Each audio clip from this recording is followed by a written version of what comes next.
Dobrodošli na pogovoru o ciljih trajnostnega razvoja oziroma SDG Talks, nizu pogovorov o ciljih trajnostnega razvoja. Na današnjem pogovoru pozdravljamo Lucijo Tacer, mladinsko delegatko pri Organizaciji Združenih narodov.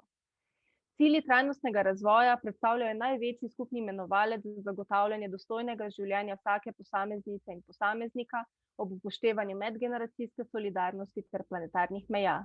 Platforma Sloga organizira pogovore o ciljih trajnostnega razvoja s ciljem promocije globalnih ciljev in globalnega učenja v desetletju za ukrepanje. Pogovor poteka v okviru projekta Migrated, digitalna orodja za okrepljene teme migracij in človekovih pravic v izobraževanju, v katerem kot partnerska organizacija sodeluje platforma Sloga. Namen projekta je razširjanje dobrih praks globalnega učenja v vprašanjih medkulturnega dialoga, migracij, človekovih pravic in trajnostnega razvoja. Pogovor smo pripravili Patricija Virtic z platforme Sloga in Adriana Aralica, projektna vodja Migrated pri platformi Sloga.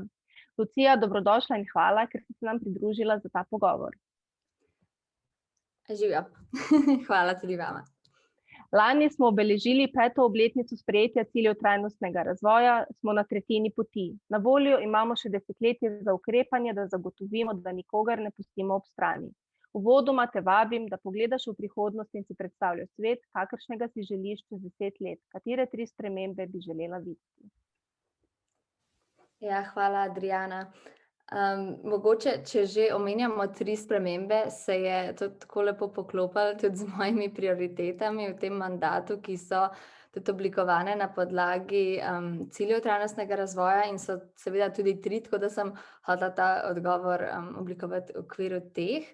Tako da čez 10 let zagotovo bi rada videla zelo veliko ukrepanja na področju podnebnih sprememb, ogljično nevtralnost, če bi le lahko to dosegali, drugače pa na zelo dobri poti, da bi to dosegali do leta 2050.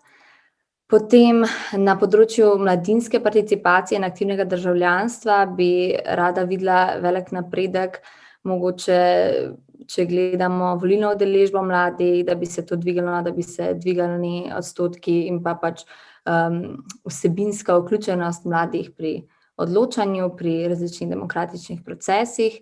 Potem pa, če vzamem še 3. prioriteto, ki jo imam jaz zastavljeno kot enakost spolov, mogoče, če gledam 10 let naprej, bi to še razširila na zmanjšanje neenakosti v družbi nasploh, da bi res veljalo to, da ne glede na naše osebne okoliščine imamo enake možnosti in priložnosti v tej državi in pa tudi po svetu.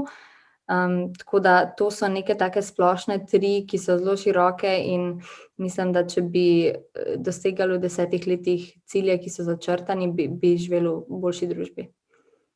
Kako bi ti orisala, zakaj so globalni cilji pomembni za pravice mladih, glede na to, da vemo, da so globalni cilji nenehno poudarjajo nekakšen večgeneracijski vidik. Kako bi mladi prispevali k udejanjenju ciljev trajnostnega razvoja in kako sploh približati mladim te globalne cilje in njihovo aktivno vlogo tako pri zagotavljanju trajnostnega razvoja in tudi pri temu, da uresničujejo aktivno državljanstvo? Ja, cilji so pomembni sicer za vse, ampak mogoče pri mladih je to še bolj poudarjeno, zato ker bojo dlje časa, čisto objektivno živeli na tem planetu in se bojo mogli soočati s posledicami neukrepanja. In zato mislim, da se tudi dober vid zdaj pri tem zagonu protestov in aktivacije mladih na področju podnebnih sprememb, ker jih res skrbi, kako bo, če se ne bo ukrepalo pravočasno, pa že zdaj smo v bistvu lovimo tiste zadnje trenutke. Tako da, ja, pomembno je za vse, ampak mladi, glede na to, da bomo dlje na tem svetu, najbrž imamo tukaj en poseben vidik. Zdaj spodbujanje mladih, da se nekako zavestijo o tem in spoznajo več na tem področju, da postanejo tudi aktivni državljani, se mi zdi zelo pomembno. To je tudi ena izmed ključnih vlog tega instituta, katerega pač funkcijo jaz opravljam letos, da se približajo te teme mladim. Jaz to poskušam delati preko različnih delavnic, preko vključevanja mladih tudi kot gostov pri različnih pogovorih. To smo imeli med poletjem pogovore o ciljih trajnostnega razvoja, kjer sem spregovorila z različnimi aktivnimi mladimi in pa mladimi strokovnjaki na področjih vseh 17 ciljev, kar je bilo zelo zanimivo. Imeli smo okrogle mize o tistih prioritetah, ki sem govorila v začetku, in pa specifično na temo aktivnega državljanstva, kar smo ugotovili pri večini teh pogovorov, ker smo na koncu zaključili, smo prišli do aktivnega državljanstva in kako je v bistvu to res temelj vsega tega dela na različnih področjih naprej. Pa sodelujeva z mladinskim delegatom pri Svetu Evrope, Petrom Mrdovičem, in sicer imava delavnice na temo aktivnega državljanstva. Do zdaj sva sodelovala z prvo gimnazijo v Mariboru, sva se bolj prilagajala njihovim potrebam, ker imajo en tak program, ki to vključuje. Drugače pa planirava v prihodnosti bližnji, upam, da do konca mandata, narediti serijo 4 delavnic, ki so oblikovane po učnem načrtu za aktivno državljanstvo, za predmet, ki je bil oblikovan takrat leta 2019, ker želiva videti, kaj v bistvu bi lahko v takem predmetu pokrili, kako bi to izgledalo, pa če je odziv strani dijakov, pa seveda oba se strinjava, da bi bilo nujno potrebno, da imamo en tak predmet v šoli, da mladim vedeti, kakšne možnosti imajo in kako lahko sodelujejo v družbi.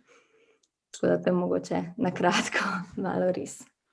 Kaj pa bi ti povedala, recimo, kakšen pa izgleda ta aktivni državljan pa aktivna državljanka po tvojem mnenju? Kdo, kaj dela oziroma česar ne dela?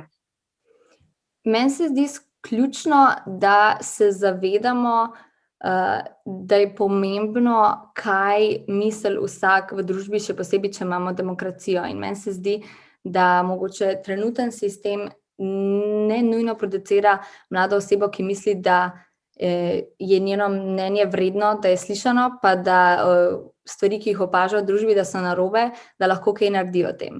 Meni se zdi, da aktivni državljan je oseba, ki pač dela na kakršnem koli področju, ki zanima to, nima veze, ampak da tam, kjer vidi, da bi bilo treba kaj spremeniti v družbi, da bi bolje funkcioniralo, ponavadi je to za vse, da ve, da je to pomembno, da to vidi, da je to vredno, da komu tudi pove in da pove javnosti, in pa da država omogoči, da lahko, ponavadi so v bistvu to ni problem, da ne bi bilo omogočeno, da lahko, ampak da tudi ve, da ima to možnost, da lahko ukrepa.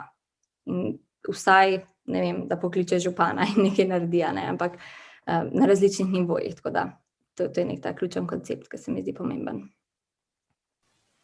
Hvala, absolutno, in skozi številne aktivnosti v bistvu tudi ti ozaveščaš o pomenu aktivnega državljanstva in seveda tudi o ciljih trajnostnega razvoja. Že v uvodu si povedala, da v bistvu tudi tvoje prednostne teme temeljijo na ciljih trajnostnega razvoja, kar nekaj primerov aktivnosti si že predstavlja. So morda še kakšne druge zanimive primeri dobrih praks ali pa mladinske pobude, aktivnosti v okviru mladinskega sektorja, ki naslavljajo globalne cilje in bi jih morda izpostavila? Ja, seveda, zelo veliko tega, in jaz sem bila tudi tako pozitivno presenečena letos poleti, ko smo končali s tem projektom in sem imela priložnost govoriti z različnimi mladimi, ki so aktivni. In dejansko smo tudi ugotovili, da cilji trajnostnega razvoja so tako široki, da skoraj da vse, kar delaš v okviru svoje profesije, nekako in poskušaš pomagati v skupnosti, ponavadi je zajeto nekje v enem cilju trajnostnega razvoja. Mogoče, če bi nekatere izpostavila, smo imeli Irineja iz Zavoda 404, ki je govoril o vrstniških delavnicah, ki so jih delali v šolah na področju inovacij in teh tehničnih znanosti, potem podobno delovanje No Excuse na področju zdravja, tudi v šolah. Zelo zanimivo je bilo, ko nam je Ali predstavil svoje delovanje na področju zmanjšanja neenakosti z migrantskimi populacijami, pa kako te tematike vpelje tudi v glasbo in umetnost. Pa mogoče še en primer je bila Iva iz projekta Enlight. Ona je pa delala na področju čiste energije in nam je tudi pokazala različne neke vire, na katere se lahko zatečemo, da več zvemo o tem. Tako da to je samo ene par primerov, ampak res, kot sem rekla, smo uspeli najti vsaj enega predstavnika mladih, ki delajo v različnih organizacijah na teh področjih, pa bilo jih je še veliko več, za katere potem pač nismo nekako uspeli speljati. Tako da veliko se že dela, seveda vedno lahko izboljšamo aktivnost na katerem koli področju. Te videoji so pa dostopni tudi na Facebook strani Mladinske delegatke, pa na YouTube profilu Mladinskega sveta Slovenije, če bi koga zanimalo prav cel intervju pogledati. Tako da to je nekaj, zagotovo sem koga še spustila, ampak ja, mladi že delajo veliko in kar zanimive stvari. Zagotovo vabljeni k ogledu teh zanimivih pogovorov. Mogoče pa se zdaj vrnem ali pa osredotočim malo na raziskavo PISA. In sicer, kot verjetno že veš, smo v okviru te raziskave PISA 2018 v Sloveniji prvič dobili mednarodne podatke o globalnih kompetencah 15-letnikov. Ti so v bistvu skupaj z sovrstniki iz 66 držav samo ocenjevali lastno globalno kompetentnost. V primerjavi z učenci iz držav OECD, slovenski najstniki slabše zaznavajo samoučinkovitost pri pojasnjevanju globalnih vprašanj, pa imajo slabše zanimanje za spoznavanje drugih kultur, tudi manj pozitiven odnos do priseljencev, slabše spretnosti medkulturnega komuniciranja in slabše odzivnosti na različna globalna vprašanja. Ti naši slovenski 15-letniki so poročali tudi o manj pogosti vključenosti v posamezne aktivnosti, povezane z globalnim učenjem v šolah, in me zanima, kakšne ukrepe in korake bi po tvojem mnenju bilo potrebno narediti za izboljšanje teh globalnih kompetenc slovenskih mladih. Ja, zelo zanimivo in dobro, da imamo neke statistike, na podlagi katerih se lahko orientiramo. Jaz tukaj najprej pomislim spet na aktivno državljanstvo in pa na, kar mislim, da je zelo povezano s tem, to kritično razmišljanje, neka ta kultura kritičnega razmišljanja. Mislim, da če nimamo neke stopnje aktivnega državljanstva in pa sistemov, ki bi omogočali mladim, da se zavejo svoje nekako vloge in moči v družbi, že samo na državnem nivoju je težko to pričakovati na mednarodnem nivoju, pa recimo globalnem učenju in razumevanju različnih kultur. Tako da mislim, da se bi to res moglo graditi in bi iz tega tudi izhajala večja ozaveščenost o teh tematikah, če bi bolj podkrepljeni že čist na nizkih lokalnih nivojih in potem gor. In pa seveda nekako to vključuje kulturo kritičnega razmišljanja, kar pride s to opolnomočenostjo. Se mi zdi, če nekdo ve, da lahko ima možnost aktivno sodelovati v družbi, potem je tudi lahko bolj samozavestno kritičen do recimo mnenj, ki se pojavljajo v medijih, na različnih platformah, in preko tega tudi manj nekako pade v to, kako bi se temu rekla, te politizirane teme, ki velikokrat so uporabljene za manipulacijo. Tako da jaz mislim, da bi tukaj veliko bilo že narejeno s spodbujanjem aktivnega državljanstva in pa potem posledično bi to dali mladim samozavest, da se izobražujejo tudi o mednarodnih temah, o drugih kulturah, in mislim, da bi to izboljšali te kazalnike. Ampak zagotovo pa je to nek proces, ki bo dolgotrajen in bo treba aktivnosti na različnih nivojih kombinirati, ne bo samo ena delavnica recimo zadostovala. So te rezultati morda presenetili ali si v bistvu v svojem delu že sama videla, da so te kompetence precej slabe? Niso me presenetili. Jaz sem študirala v tujini nekaj časa in sem prišla nazaj, mogoče če ne bi imela te izkušnje, bi me presenetili, ampak glede na svojo izkušnjo, s kakšnim znanjem sem jaz šla recimo na fakulteto v tujino, glede drugih kultur in strpnosti tega, se mi zdi, da nisem presenečena sploh, da so taki rezultati, ker vsaj izobraževalni sistem, ki sem ga jaz imela v Sloveniji, kar je bilo večina osnovne šole, mi ni dal neke te podlage, da bi lahko dobro sodeloval v mednarodnem okolju. Tako da na žalost me niso presenetili, ampak upam, da se bojo izboljšali, ker tudi družba postaja vedno bolj raznolika in to bo tudi prispevalo na dolgi rok, se mi zdi. Sodelovali smo tudi v okviru projekta Migrated, katerega namen je mlade spodbuditi k razmisleku o migracijah. V okviru projekta so bila pripravljena številna gradiva, tudi ti si pripravila video o svoji izkušnji migracije. In sicer povezano s prejšnjim vprašanjem in globalnimi kompetencami mladih, kako med mladimi okrepiti razumevanje migracij in pa tudi vključujoče večkulturne družbe.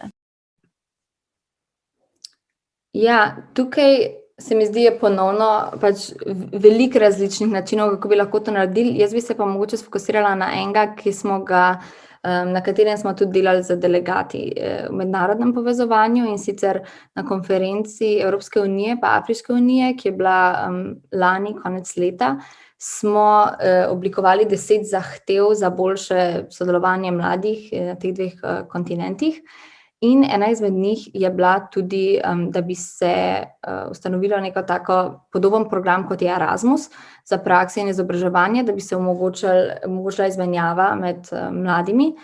In to se mi zdi zelo pomembno, ker kljub temu, da je Erasmus super prvi korak in dobra izkušnja in zelo pomembno, še posebej iz vidika dostopnosti, ker imamo razen stroškov bivanja enake pogoje kot na domači fakulteti, je vseeno so kulture v Evropi si dosti blizu v primerjavi z drugimi, pa še mislim, da je več stereotipov o drugih kulturah, ki so nam dlje. Tako da to bi res bilo dobro, da bi se spodbujali mlade, da bi vstopali države, ki imajo različne kulture, zato da tudi sami lahko stestirajo malo svoje pač stereotipe, ki jih imajo, s katerimi so odraščali. Jaz sem imela tako podobno priložnost, ko sem študirala v tujini in so nam omogočili nekaterim študentom eno tako izmenjavo v Maroko, in vem, da to je bilo zame velik šok in zagotovo, se spomnim, da sem prišla tja in sem imela veliko stereotipov o muslimanski državi in tako dalje. In veliko tega se je spremenilo po tem obisku, tako da mislim, da je to ključno, da se povezujemo. In pa zelo pomembno poudariti, da je to dostopno, seveda bi bilo treba med državami doseči nek ta konsenz, da ne bojo samo tisti bogati študenti imeli možnost to izkusiti, ampak da bo res dostopno vsem. Tako da to je en premik, ki sicer seveda bi zagotovil rabo veliko usklajevanja mednarodno, ampak je bilo vsaj med delegati, ki smo bili tam iz afriškega in evropskega kontinenta, pač veliko zanimanje za to in bi bil korak naprej, se mi zdi. In zagotovo tudi v neke te izkušnje v bistvu so zelo, kadar so le možne in seveda zagotovljene na nek enakopraven način, zelo učinkovit most za premoščanje razlik in premagovanje stereotipov. Morda za konec, verjetno najtežje vprašanje, kateri je tvoj najljubši cilj trajnostnega razvoja? Ja, in nažalost ni najtežje, ker jaz sem tako pristranska, ampak jaz se v svojem delu tudi zunaj te funkcije zelo veliko ukvarjam z enakostjo spolov, tako da to je neka moja osebna motivacija in zagotovo zato tudi ena izmed prioritet, ker vsak delegat seveda poleg tistih ključnih ciljev, ki so za vse mlade pomembni in tako ali tako vsi cilji trajnostnega razvoja so, prinese še neke vidike svojih ekspertiz, če temu lahko tako rečem. Tako da, enakost spolov se mi zdi ključna. V Sloveniji imamo še veliko težav s tem, kljub temu, da na papirju včasih izgleda zelo dobro. Tako da mi smo že zanimivo okroglo mizo na to temo in bom še pač naprej do konca mandata in pa zagotovo tudi še potem delala na tem področju. Star pregovor pravi, da na mladih svet stoji in z gotovostjo lahko trdimo tudi, da imajo mladi pomembno vlogo pri uresničevanju globalnih ciljev in pa krepitvi vključujoče večkulturne družbe. Uresničitev vseh 17 ciljev trajnostnega razvoja, ki so med seboj zelo povezani, kot smo danes ugotovili, namreč ni odgovornost le Združenih narodov, temveč odgovornost vsakega od nas, ki s svojim vsakodnevnim delovanjem k tem ciljem prispeva, ali pa nažalost tudi ne. Današnji sogovornici Luciji Tacer, mladinski delegatki pri OZN, iskrena hvala za ta kratek, a bogat pogovor in veliko uspehov še naprej. Hvala lepa, enako.